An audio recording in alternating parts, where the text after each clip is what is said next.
Hello बच्चों, तो आज हम आ गए हैं अपनी नई क्वेश्चन के साथ। तो चलिए बताते हैं इसको सॉल्व कैसे करेंगे, बहुत ही आसान और सिंपल तरीके से।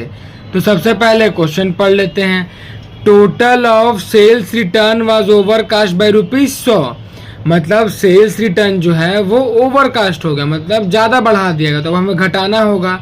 अब सेल्स रिटर्न बच्चों कहाँ आता है? डेबिट में आता है। क्या लिखते हैं? Sales return account debit ₹100।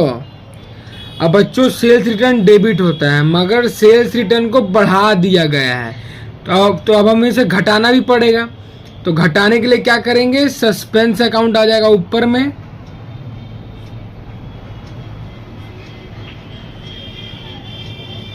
To sales return account.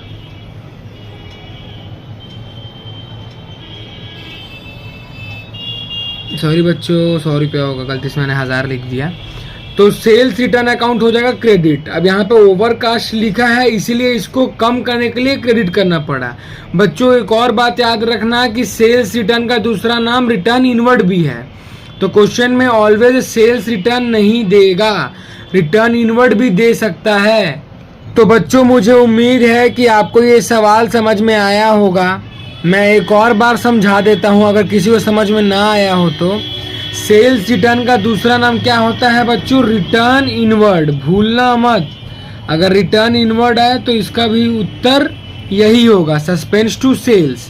अब सेल्स रिटर्न या फिर return inward was overcast by ₹100।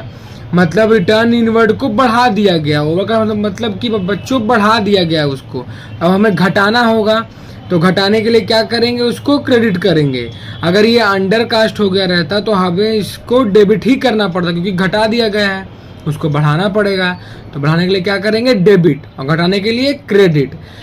तो बच्चों मिलते हैं अब हमारे दूसरे वीडियो में, जिसमें आपको समझाएंगे दूसरा क्वेश्चन बहुत ही आसान और सिंपल तरीके से।